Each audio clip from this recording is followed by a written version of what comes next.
white figure that never leaves. They called it a porch, but it felt like a mouth-wide, wood-planked lips waiting for storms. The house on Brazos Bend Road faced a flat field, and beyond that, pecan trees clawed a sky that never seemed to close. The realtor said Victorian charm. Grandma Rosa, squinting into the Texas haze, said in Spanish that it looked thirsty. David swallowed the worry. He needed this move to work. A cheaper mortgage, a quieter town, a chance to stop waking up at 3 a.m. counting bills and failures. Marisol loved the filigree trim and the way the staircase unfolded like a ribbon of honeyed wood. Emily filmed everything for a TikTok nobody else wanted to be in. 12-year-old Caleb ran room to room declaring he could finally learn a tree flip in the hallway. Grandma tapped her cane along the porch boards and frowned. The wood felt damp even in sunlight, almost tender under the varnish. Clouds banked like piled cotton at the edge of the sky, and the air thickened the way it does before summer rain. Far out in the fields, a low tremor rolled like distant furniture being dragged across an upstairs floor. David smiled at the timing. "Storm's coming," he said, lifting a box labeled cameras. "Porch kitchen upstairs hall. If we're living in the country, we're living smart." Grandma Rosa didn't answer. The wind made a dry whisper in the Johnson grass, a shy warning nobody else wanted to hear. Her gaze fixed on the far corner of the porch, where a square of shade stayed darker than it should be, even though the sun still warmed the balusters. "Someone is standing there," she murmured. "She keeps her back to us, so we don't see the throat." Emily rolled her eyes, not unkindly. "It's just shadows." She lifted her phone. Day 1. Creepy house. Will it be haunted? Place your bets. The first drops arrived as a crisp peppering on the tin roof, tiny needles stitching a pattern tip, tip, tip. Then a tight cascade like beads poured from a jar. David ran cable along the eaves, while Caleb steadied the ladder with solemn pride. The roof answered with a hollow drumbeat, steady and patient. Marisol unpacked the indoor cams, while silverware chattered in a drawer she couldn't get to close flush. Somewhere in the walls, a soft tapping answered back, like knuckles on old bone. By 9, the porch camera came online. On David's laptop, the view was a grainy rectangle of steps and rail black ironwork drawn by a nervous hand. A digital timestamp blinked 9:02 p.m. Emily leaned over his shoulder phone, recording the screen. The far corner of the porch, always a shade too dark, sat like a held breath. The gutters let go a greedy gurgle, swallowing the rain, as if the house had waited all summer to drink. Christmas lights would be cute out there. Marisol said, chin on David's shoulder. If anything cute can happen in a place that feels like it's staring at us. We're the ones staring, he answered. But he didn't stop watching the screen. Grandma drifted behind them. Her slippers made a papery hush over the wood, a library of tiny size. She reached with 2 bent fingers, nudged the brightness up. The porch sharpened. The far corner stayed thick and unwilling to reveal anything. A solitary drip struck the top step with a glassy tick. Then another, then a quickening run of taps that sounded like someone counting under their breath. Lightning stitched the clouds, bleaching the porch into a negative. For one flash, nothing but wet boards and an empty chair. Caleb laughed. We're hunting pixels. Wind found the old weather vane and teased out a metallic chirr that came and went like a nervous laugh behind a closed door. David tightened the bracket one last time and came inside smelling of cedar and wet dust. Marisol poured chamomile. Grandma didn't touch hers. She tilted her head as if eavesdropping on someone beneath the floorboards, a faint rhythm the rest of them refused to name. When they finally went to bed, Emily posted "First night in the storm house. If I become a ghost influencer, remember me." Her phone sat down on the nightstand with a tiny buzz that felt too loud in the dark. Rain took command of the roof, a strict drum major keeping perfect time. The downspout thrummed like a throat clearing. Water found a sneaky seam by the air vent and made a warbling note that rose and fell like a sad harmonica. At 11:47 p.m., the porch cam detected motion. The software put a green box around that stubborn corner. David, half asleep, lifted his phone to check the alert. A pale shape stood just inside the eave's edge, where rain became not rain. No features, no face. The gown, if it was a gown, flowed like wet tissue. He blinked and sat up. He zoomed until the pixels salted out. He woke Marisol. "Tell me it's glare." She squinted. "It's glare," she said, but her voice wasn't convinced. He toggled the porch light from the app. The relay clicked in the hall, dry insect sharp, then the bulb outside gave a thin hum, a brief sizzle, and died with a soft pop that sounded like a finger sealing a candle's flame. Emily sat up in her room. She heard the light fail, a mean kiss blown through the rain. Caleb, cocooned under a blanket, heard wet little taps along his window, a fingertip drumline with damp patience. Grandma rose without her cane. Each step on the landing gave a lonely creak, the house speaking in shy vowels. She peered down into the entry where lamplight thinned toward the beveled glass, toward the gray shape beyond. Not the figure itself, but the way rain curved around it, as if the storm wanted to avoid touching what stood there. "Don't go down," she told David when he cracked the bedroom door. "We can't just someone might need help." "Don't," she repeated, and the old authority in her voice made him stop.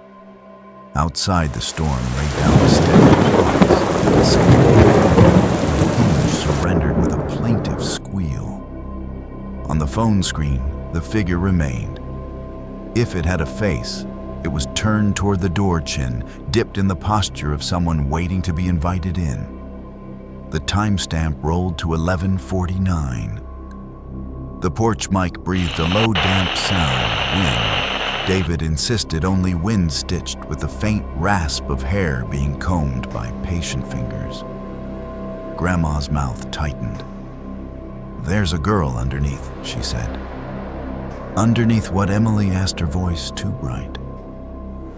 The porch, Grandma whispered. The house learned to drink rain because it learned to drink her. Thunder thumped the sky with a knuckled knock, not angry, just insistent. The app buffered.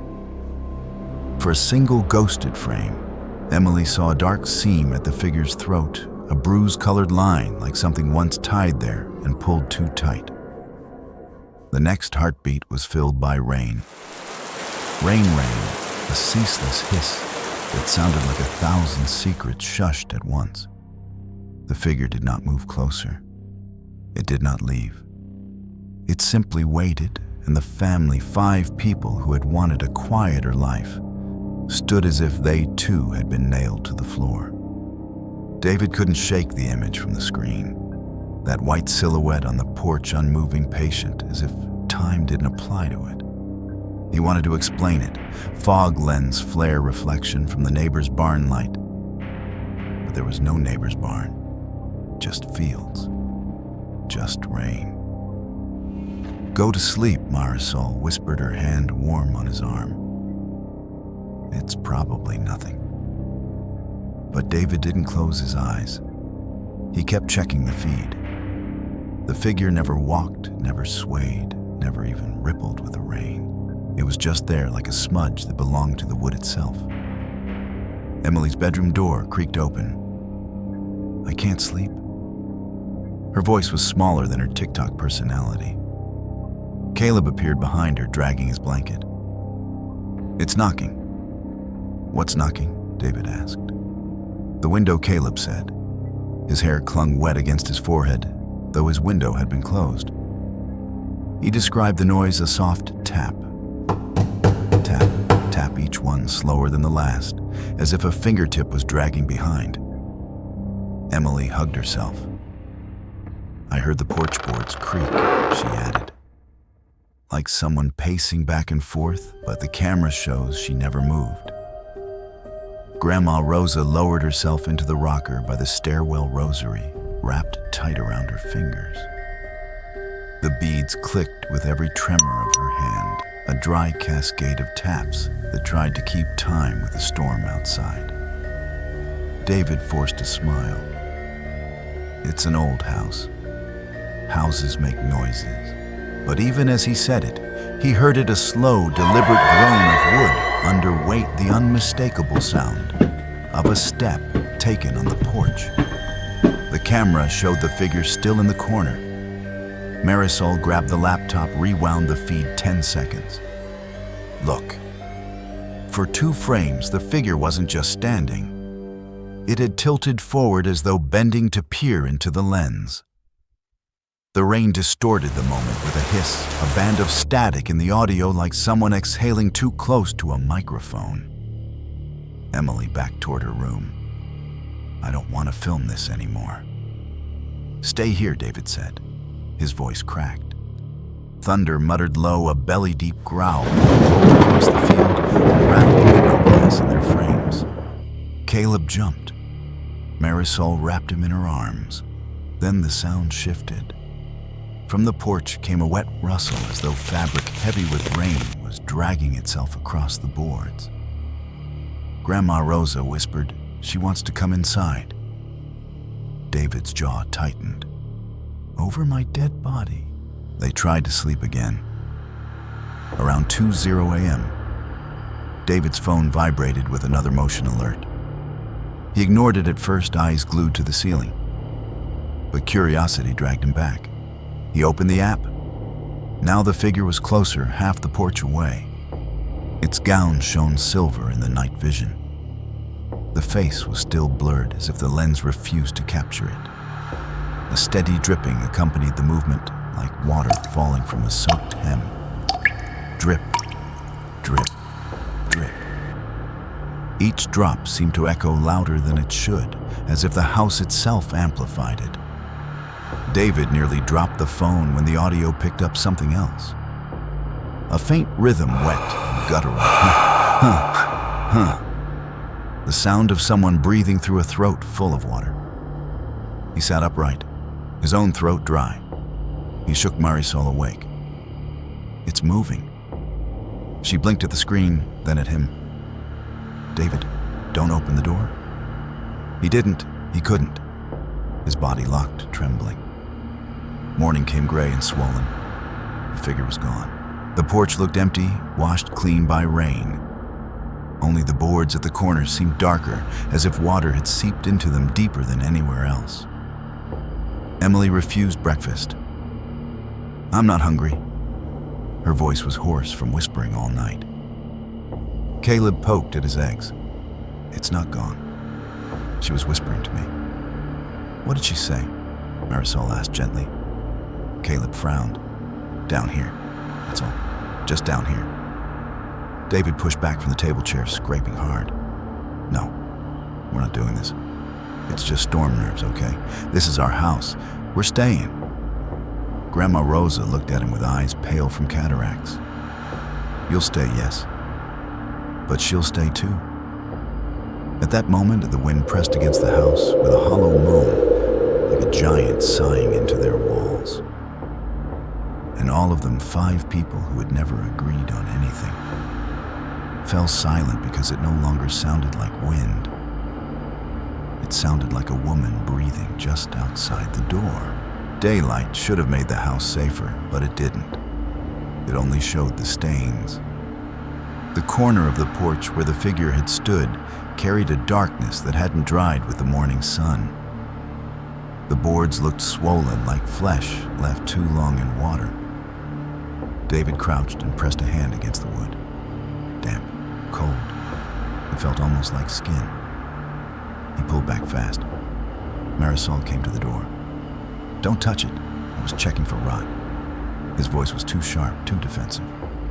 "It's not rot." Grandma Rosa's cane tapped once on the porch. The hollow thwack echoed down as if striking something deeper than the foundation. She stared at him with eyes that saw more than they should.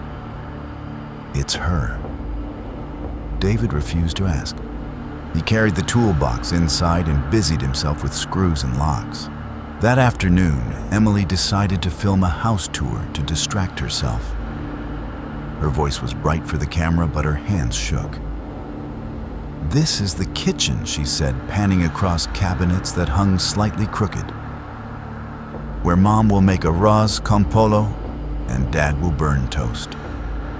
From the sink came a slow gurgle, water dragging itself reluctantly through pipes that hadn't been used in years.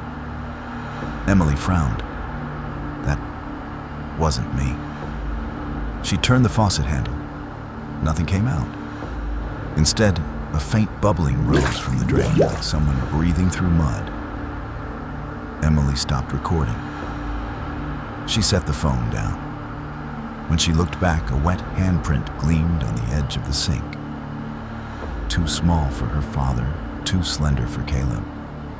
A woman's hand. Night fell heavy again. The storm returned as if it had only stepped out for an errand. Rain slapped the tin roof in sharp bursts, like handfuls of nails hurled from above. The wind coiled around the eaves, whistling a long, mournful note.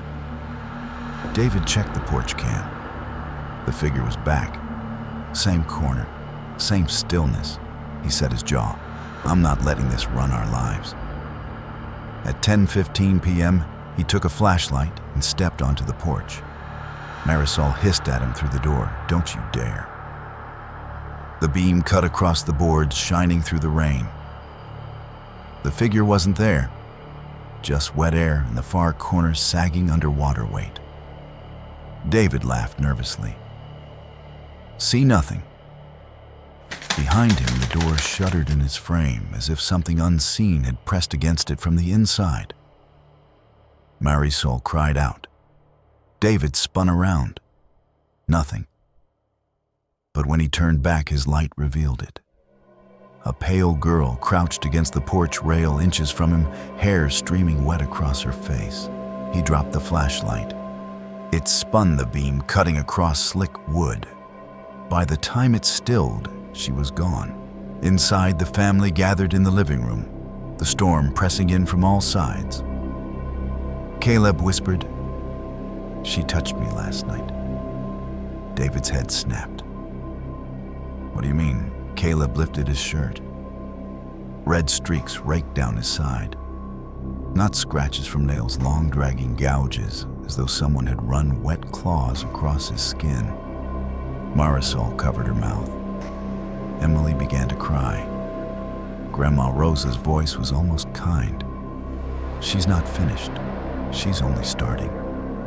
The chandelier above them groaned chain links, clinking with the rhythm of a pendulum. Each sway made the crystals knock together a tiny storm of glassy chimes. Then came the sound that froze them all. From under the floorboards, beneath the very rug where they sat, rose a muffled thumping. Slow, patient, thump, thump, thump. As though someone trapped below was knocking from a wet grave. Emily screamed. Marisol clutched the children. David grabbed the flashlight again. "Basement," he muttered. "There's got to be an entrance." But the house had no basement, only the crawl space beneath the porch. At midnight, David lifted the trap door panel near the back of the house. Stale air spilled out thick with mildew and something coppery. A chorus of drips fell in the dark, irregular and sly, as though water chose its notes carefully. He lowered himself with the light. The beam shook across damp earth and warped beams. He saw bones of animals, maybe cats or possums, dragged into a heap. Then his light fell on something else fabric. White fabric buried under dirt and roots. The flashlight flickered. For a moment, the air filled with the sound of hair being wrung out, wet strands twisting, dripping, hissing. And when the light steadied, he saw a face. Half buried, half rotted. A girl's face. Her eyes clouded white, her throat purpled with an old rope mark. David scrambled back, banging his head on the beams. He kicked the trapdoor shut and gasped into the living room. "She's under there," he croaked. Grandma Rosa nodded once. "I told you. She belongs to the rain, and now, so do you." As if to confirm her words, the storm outside surged windows, rattling with furious applause, and a woman's faint cry threaded through the wind, long and ragged like breath forced from drowned lungs. By the third night, the house no longer felt like theirs. It breathed it, listened it, waited. Every corner whispered of her, the girl who had been swallowed by the porch. David didn't speak much. His face had gone pale, his eyes ringed with sleepless nights. He avoided the window. He avoided the porch. Yet he kept his tools nearby, as if a hammer could fight what came with the rain. At dusk, the storm returned without warning. Rain pounded the roof in furious fists, drumming so hard that flakes of plaster sifted down from the ceiling. The gutters howled, gargling like throats clogged with glass. Emily's phone buzzed with another porch alert. She didn't open it. "I don't want to look," she whispered. But Caleb did. He tapped the screen, and the figure was closer now, standing right in front of the door. Her head tilted to one side, hair clinging like ropes of seaweed. From the speakers came a thin rasp, not quite a voice, but almost a dragging inhale, wet and broken, when the sound of someone trying to breathe through drowning. Caleb dropped the phone. That night, it began. At 12:12 a.m., David heard the first scream. Marisol. He bolted from bed. She was in the bathroom, both hands clawing at her throat. The sink gushed water without being touched, spewing in violent surges, slapping porcelain with whip cracks. Strands of black hair curled out of the drain, writhing like snakes. Marisol's face went purple. David rushed forward, trying to pull her free, but her own hair had come alive, slick and strangling, wrapping her neck like rope. "Marisol," he shouted. He tugged, he clawed, but the strands tightened. Her gasps turned into wet gurgles, then a soundless wheeze. Her eyes bulged, her fingers twitched. Then she went limp, her body dropping into his arms. The hair slithered back into the drain, leaving only silence. David sobbed, clutching her body. The storm outside cheered. Thunder and savage laughter shaking the windows of their frames. Emily and Caleb screamed when they saw. Grandma Rosa, face hollow with grief, whispered prayers that barely left her lips. Her rosary rattled with nervous clinks, tiny bones striking each other. But the house was not finished. The bathroom lights flickered. A heavy knocking rose from beneath the tub, thud, thud, thud, as though fists from below were begging to be let out. Emily pulled Caleb back. David carried Marisol's body to the living room floor. He laid her down, trembling. "She's killing us," Emily cried. "We have to leave. Right now." David shook his head. "The storm won't let us." And indeed, outside the windows, the wind screamed in banshee shrieks, slamming rain sideways so hard the glass groaned under the weight. At 1:03 a.m., it took Emily. She had tried to escape the room, running for the hallway. But when she passed the bathroom, the water in the tub surged upward. A roar of splashing filled the air, a tidal crash against porcelain. Invisible hands seized her hair, yanked her head down. She shrieked as she was forced under.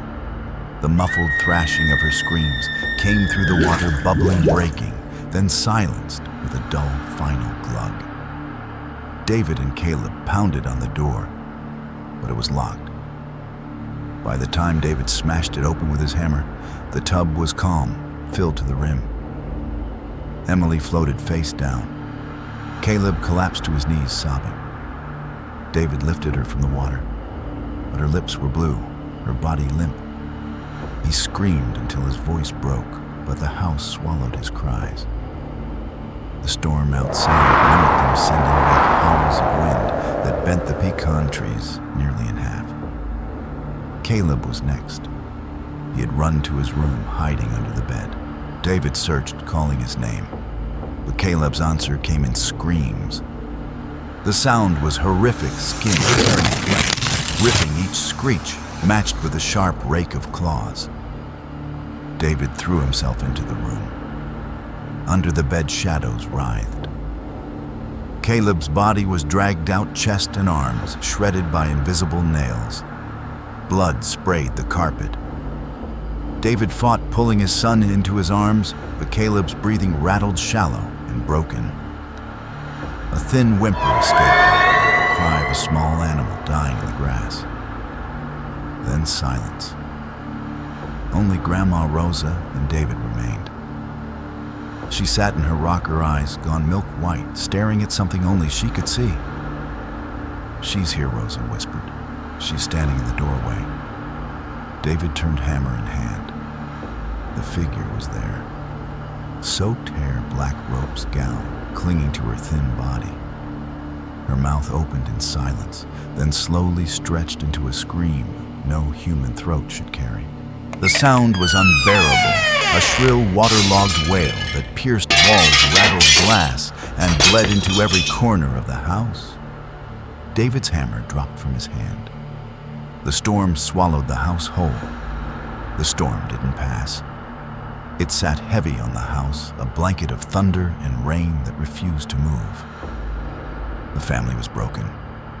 Marisol cold on the floor, Emily drowned, Caleb torn apart.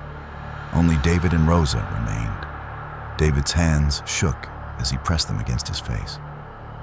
"God." "Why?" Grandma Rosa whispered. "Because the rain remembers. And so does she." From the porch came a single deliberate creak. Wood bowed, announcing wait. David grabbed his hammer again, rage swallowing his grief. "She's not taking me. Not like this." He stormed out into the hall. The front door rattled. Each knock against the wood was heavy, wet, like sodden fists, beating with bone-cracking patience. David swung it open. The figure stood there closer than ever, no longer blurred. She was young. Her gown clung translucent to her frame. Her face was pale lips, cracked purple eyes, lifeless white.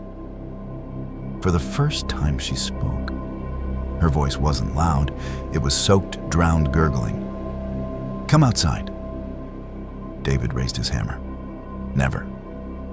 The wind lashed around him, shrieking through the eaves with the ferocity of knives scraped across glass. The girl's wet hair whipped forward, wrapping around his wrists. It slapped his skin with cold, slick smacks. He tried to fight, but she pulled with impossible strength. The front door slammed shut behind him. Grandma Rosa heard it from inside. The boards outside shrieked, groaning like an old ship being pulled apart. She shuffled to the window, and what she saw made her collapse to her knees. David was hanging upside down from the porch beam, his face purple, his blood dripping steadily to the boards. Each drop landed with a thick pat, pooling into a dark stain. His hammer lay useless below him. The storm applauded. Thunder cracked like whips, rattling the shutters. The white gown had claimed the father. Rosa closed her eyes, but there was no escape. She could still hear them. From the bathroom came faint bubbling, the echo of Emily's drowned breaths. From Caleb's room, the sound of claws dragging across wood, scratching endlessly.